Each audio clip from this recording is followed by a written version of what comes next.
बिस्मिल्लाहिर्रहमानिर्रहीम अस्सलाम वालेकुम to all my dear students. Welcome to commerce world by sir Farrukhuddin. Second year की partnership liquidation की हमारी अकाउंटिंग सीरीज कंटिन्यू है और इसी अकाउंटिंग सीरीज में आज जो है वो हम एक बहुत ही इंपॉर्टेंट टॉपिक करेंगे और ये है हमारा लिक्विडेशन समरी की एक और टेक्निक। और ये सवाल जो आज मैं आपको कराने जा रहा हूँ ये पास्ट पेपर्स में 2 से 3 दफ़ा जो है वो आ चुका है। तो आज आपको उन दोनों तीनों सवालों का एक रेफरेंस के साथ कंप्लीट क्वेश्चन की जो है वो एक अमाउंट जो है आपके साथ जो है वो प्रिपरेशन जो है वो आपके साथ शेयर करूंगा। तो शुरू करते हैं जनाब आज का लेक्चर। आज के लेक्चर में हम एक टॉपिक कर रहे हैं लिक्विडेशन समरी का और पास्ट पेपर का ही एक सवाल है। आपसे कह रहे हैं जनाब, Arshad and Rashid were equal partners, they liquidate their business after all assets were sold and liabilities of the firm were paid of. सारी के सारे एसेट सेल हो गए हैं, सारी की सारी लायबिलिटी पे हो गई हैं। There was cash balance of ₹40,000 और सब कुछ देने के बाद, सब कुछ निकालने के बाद जो आपके पास कैश पड़ा हुआ है वो सिर्फ आपके पास पड़ा हुआ है 40,000। The capital balance of partners before dividing profit और loss on realisation were Arshad 30,000 and Rashid 20,000। ठीक है जी। अब ये आपसे कह रहे हैं जनाब कि अभी तक आपने रियलाइजेशन का जो भी प्रॉफिट या लॉस था वो आपने अभी तक डिस्ट्रीब्यूट नहीं किया है और उसकी डिस्ट्रीब्यूशन से पहले जो हमारा प्रॉफिट एंड लॉस आ रहा है वो हमारे पास आ रहा है, उसकी डिस्ट्रीब्यूशन से पहले जो कैपिटल आ रहा है दोनों पार्टनर्स का वो आ रहा है 30,000 और 20,000। तो इसका मतलब अगर आप यहां पर देखें तो कैपिटल को जब आप सम करते हैं तो ये बनता है 50,000, यानी जो पार्टनर्स का कैपिटल आपने पे करना है वो आपने करना है 50,000 और जो हमारे पास कैश बचा हुआ है वो हमारे पास बचा हुआ है 40,000। तो सवाल मेरा आपसे ये बनता है कि जब हमने रियलाइजेशन की होगी तो रियलाइजेशन को अभी तक हमने क्योंकि क्लोज नहीं किया है तो रियलाइजेशन के ऊपर हमको प्रॉफिट हो रहा होगा या लॉस हो रहा होगा। ये बात ध्यान में रखिएगा, कैपिटल की वैल्यू ज्यादा है और कैश की वैल्यू कम है। तो अगर आप ये सोच रहे हैं कि ये लॉस है तो बिल्कुल सही है जनाब कि यहाँ पे लॉस है। कितने का लॉस है ये सोच लीजिए।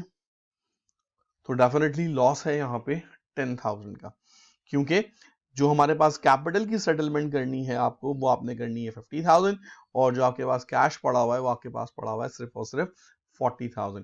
तो 30 और 50 को जब आप टोटल करेंगे तो आपके पास 10,000 का जो है वो डिफरेंस आएगा और ये 10,000 का डिफरेंस लॉस होगा क्योंकि एक पैसे कम है और कैपिटल ज्यादा है। इसका मतलब ये हुआ कि पैसे आपको 40,000 पे करने के लिए इन दोनों के कैपिटल को भी रिड्यूस करना पड़ेगा और जब कैपिटल रिड्यूस होता है तो आपको बताइए कि वो रिकॉर्ड होता है आपके पास डेबिट साइड पे। बिल्कुल सही कहा। तो जनाब शुरू करते हैं आज का लेक्चर। सबसे पहले कह रहे हैं आपके बनानी है लिक्विडेशन समरी।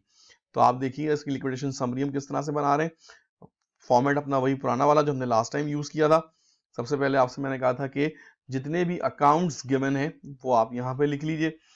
आपके पास डिटेल्स है, कैश है, कैपिटल ऑफ अरशद है, कैपिटल ऑफ राशिद है और साथ में दो अकाउंट जो इसके हमेशा परमानेंट होते हैं, एक डिटेल का अकाउंट है और एक आपके पास जो है वो रियलाइजेशन का अकाउंट है। तो ये दो अकाउंट्स जो है वो आपके पास परमानेंट होते हैं। सबसे पहले आपने ये करना है कि आपने इनके बैलेंसेस को पुट कर लेना है। तो बैलेंसेस जब आप पुट करेंगे तो कैश की वैल्यू आ रही है 40,000 और कैपिटल की वैल्यू आ रही है 50,000। तो 50 और 30 का जो डिफरेंस है ये बनता है आपका लॉस 10,000 का, क्योंकि कैश कम है और कैपिटल ज्यादा है। इसका मतलब रियलाइजेशन के ऊपर आपको 10,000 का लॉस हो रहा है। क्वेश्चन में ये बात कहीं मेंशन नहीं कि पार्टनर्स प्रॉफिट एंड लॉस कैसे शेयर करते हैं, तो आपको पता ही है कि जब ये बात पता ना हो कि पार्टनर्स प्रॉफिट एंड लॉस कैसे शेयर करते हैं तो वो डेफिनेटली इक्वल शेयर करते हैं। तो हमने रियलाइजेशन अकाउंट को क्लोज करने के लिए 5,000 रुपीज दोनों के कैपिटल से माइनस कर दिए और इसको मैंने ले लिया प्लस में ताकि माइनस प्लस कैंसिल आउट हो जाए और आपका जो रियलाइजेशन अकाउंट है ये क्लोज हो जाए। जैसे ही आपने ये ट्रांजेक्शन कंप्लीट की अब आपने इसका बैलेंस फाइंड आउट करना है। कैश का बैलेंस हमारे पास पहले से ही पड़ा हुआ है 40,000। लॉस के बाद अब अमाउंट अरशद के कैपिटल की चेंज होकर आ जाएगी 25 पे और राशिद की अमाउंट आ जाएगी 15 पे। तो जब आपने इसको माइनस किया 30 minus 25 that is equals to 25 और 20 minus 55 that is equals to 15 ये वाली वैल्यू आपकी जो हो गई वो जीरो हो गई। अब अगर आप देखें तो कैश और कैपिटल दोनों इक्वल हो गए। Capital of Arshad 25, capital of Rashid 15, तो 25 प्लस 15 दैट्स बिकम 40 और कैश भी हमारे पास 40,000 है। तो अब बना देंगे डिस्ट्रीब्यूशन ऑफ कैश। 40,000 कैश चला जाएगा, अरशद को हम पेमेंट कर देंगे 25,000 की और राशिद को हम पेमेंट कर देंगे 15,000 की। तो जब आप इसको कंप्लीट करेंगे तो बैलेंस तमाम के तमाम जीरो हो जाने चाहिए, निल हो जाने चाहिए। तो इस तरीके से अगर आपने देखा तो कितनी आसानी से आपने अपना जो कैपिटल बैलेंस था ये आपने जीरो कर लिया, निल कर लिया। तो ये था हमारे सवाल का पहला पार्ट, पहला हिस्सा। पहले हिस्से में अगर आपको याद हो, आपसे यही कहा था कि जनाब आपने, आपको क्वेश्चन दिखा देता हूँ। पहले पार्ट में आपसे वही करते हैं, प्रिपेयर लिक्विडेशन समरी, तो वो हमने प्रिपेयर कर ली। नाउ आप चलते हैं पार्ट बी और सी की तरफ। पार्ट बी में उन्होंने कुछ भी नहीं करना, उन्होंने आपको दो एंट्रीज मांगी हैं और दोनों को अलग अलग पार्ट्स में कह दिया, तो हम इसको एक साथ जर्नल में ही बना लेंगे। कह रहा है पहली एंट्री बना दीजिए डिस्ट्रीब्यूशन ऑफ प्रॉफिट और लॉस की। अगर प्रॉफिट हो रहा है तो प्रॉफिट की एंट्री बना दें, लॉस हो रहा है तो लॉस की एंट्री बना दें। तो डेफिनेटली आपको समझ में आ गया कि यहाँ पे लॉस हो रहा है तो लॉस की डिस्ट्रीब्यूशन की एंट्री बनेगी। और फिर एक एंट्री कह रहे हैं कि जर्नल एंट्री बना दीजिए डिस्ट्रीब्यूशन ऑफ कैश की। और फिर उसके बाद कह रहे हैं कि पार्टनर्स के कैपिटल अकाउंट्स बना दीजिए। तो वन बाय वन करके करते हैं। सबसे पहले आप बनाएंगे लिक्विडेशन समरी, हमने तैयार कर ली है। उसके बाद हम बनाएंगे इसकी डिस्ट्रीब्यूशन ऑफ लॉस की एंट्री। लॉस आपको पता ही है कि लॉस जो है वो कैपिटल को रिड्यूस कर देता है। जब कैपिटल रिड्यूस होते हैं तो वो दोनों डेबिट हो जाएंगे।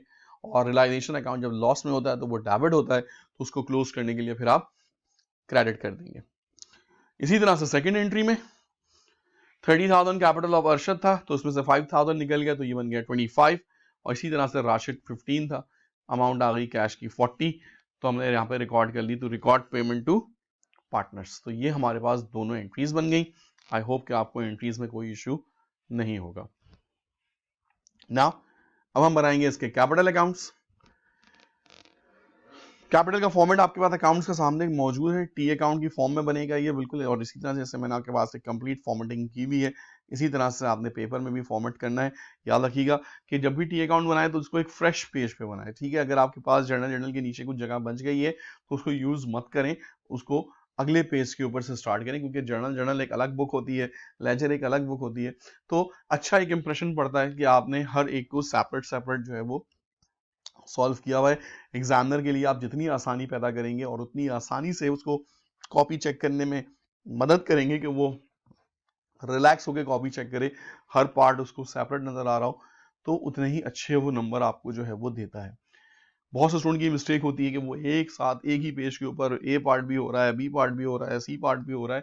तो डेफिनेटली एग्जामिनर के लिए ए पार्ट आगे किया हुआ है, बी पार्ट उसके आगे पीछे किया हुआ है, फिर क्वेश्चन नंबर 3 किया, फिर क्वेश्चन नंबर 5 किया, फिर सेक्शन सी का एक सवाल किया, फिर सेक्शन बी का एक सवाल किया। तो बड़ा काम जब घिचपिच होता है तो इससे जो है वो एग्जामिनर को थोड़ा सा एक समझ लें कि इरिटेशन सी होती है उसको। ये तो नहीं कहूंगा कि वो बाइस हो जाता है, लेकिन एक इरिटेशन सी होती है बार बार चीजें। तो जितना आप एग्जामिनर के लिए आसानी पैदा करेंगे, जितना आप एग्जामिनर को आप सुकून से काम करने देंगे, अल्टीमेटली नंबर के चांसेस उतने ही आपके ब्राइट हो जाते हैं। तो खैर ये छोटी सी टिप थी, इसको उम्मीद है कि आप लोग याद रखेंगे। तो जनाब शुरू करते हैं इसके कैपिटल अकाउंट्स में। कैपिटल अकाउंट में सबसे पहले हमने बैलेंस डाल दिया अरशद का, क्योंकि क्वेश्चन में डेट वगैरह गिवन नहीं है, तो आप इसको सीरियल नंबर के साथ करेंगे। उसके बाद अगर आप पहली एंट्री याद करें तो इसको रियलाइजेशन से लॉस हो रहा था 5,000 का, और अगर आप दूसरी एंट्री याद करें तो इसको आपने कैश की पेमेंट की थी 25,000 की। तो हमने कैपिटल की दोनों अकाउंट्स को पोस्ट कर दिया और ये हमारे पास वैल्यूज आ गई 30 एंड 30। अगली जगह चलते हैं राशिद की तरफ। राशिद का भी सेम प्रोसेस है। इनिशियल कैपिटल अकाउंट इसको दिया हुआ 20,000, कैपिटल हमेशा क्रेडिट बैलेंस शो करता है, तो डेफिनेटली इसकी by default posting credit side पर होगी। फिर इसको जो लॉस हो रहा था वो हो रहा था 5,000 का, और इसको जो कैश की पेमेंट हो रही थी वो हो रही थी 15,000 की। तो इसकी भी जो फुटिंग हो गई वो दोनों साइड से 20,000 हो गई, अकाउंट क्लोज हो गया और लिक्विडेशन का प्रोसेस हमारा जो है वो कंप्लीट हो गया। तो that is basically the T accounts. अब आप लोगों ने क्या करना है एज अ होमवर्क, दो सवाल आप लोगों को दे रहा हूँ, क्वेश्चन नंबर 20 दे रहा हूँ जो बिल्कुल ऐसा ही है। Anis, Qamar and Mehndi are equal partners in a business with capital balance of 231,200, 177,200 and 191,600. The current year of operation did not go well and the partners finally decided to dissolve the partnership. On December 31st, after assets were converted into cash and all the creditors were paid, only 60,000 cash remained in the firm. तो बिल्कुल same question है, 3 capital given है और सिर्फ 60,000 cash given है। आप check करेंगे कि प्रॉफिट हो रहा है लॉस हो रहा है। क्वेश्चन में कहीं ये बात मेंशन नहीं है कि पार्टनर्स प्रॉफिट एंड लॉस कैसे शेयर करते हैं।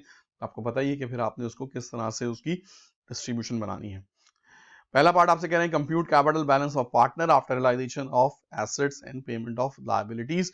ये बिल्कुल वैसे ही होगा जैसे अभी हमने पिछले सवाल के अंदर लिक्विडेशन समरी तैयार की है। Make journal entry to record the cash receive from the deficient partner. अब इन्होंने यहाँ पे काम किया कि जब आप इसकी डेफिशिएंसी चेक करेंगे तो कोई पार्टनर नेगेटिव हो जाएगा, तो कह रहे हैं कि आपने अगर कोई नेगेटिव पार्टनर देखा है तो उससे पहले पैसे लीजिए। And also the entry for the final settlement disbursement of cash to partners. तो फिर आपने जब आप उससे पैसे ले लेंगे तो जो बाकी दो पार्टनर्स हैं फिर आपने उनको उनकी पेमेंट करनी होगी। तो इसको आपने एज ए सॉल्वेंट पार्टनर की तरह जो है वो सॉल्व करना है। और इसी तरह से क्वेश्चन है 21। ये दोनों सवाल जो है वो पास पेपर्स के हैं, बल्कि ये तीनों सवाल जो आज मैंने आपको कराए, जो मैंने कराया है वो, और जो दो सवाल आपको दे रहा हूँ होमवर्क के लिए, ये तीनों सवाल बिल्कुल एक जैसे हैं, सिमिलर हैं और बिल्कुल जो है वो इसी तरह से सॉल्व होंगे। इसमें कोई और प्रॉब्लम नहीं होनी चाहिए आपको। तो डेफिनेटली ये तीनों सवाल जो है वो एक ही कैटेगरी से बिलोंग करते हैं। तो that will be the end of the today's class, end of the lesson है। इसमें हमारे पास अभी दो लेसन और रह गए। एक में आपको सवाल मुझे गुडविल की एंट्री करवानी है, एक में आपको इनकम समरी की एंट्री करवानी है। तो इंशाल्लाह अगले दो लेक्चर्स के अंदर अंदर हम इसको जो है वो कम्प्लीटली जो है वो वाइंड अप करेंगे। और इसमें जो भी इश्यूज होंगे, जो भी चीज़ें होंगी, वो आप कमेंट सेक्शन में मुझे बता दीजिएगा, ताकि मैं आपको इसको वक्त के साथ साथ तमाम चीज़ें सॉल्व करवा दूँ। So thank you very much. अल्लाह हाफिज़, टेक केयर।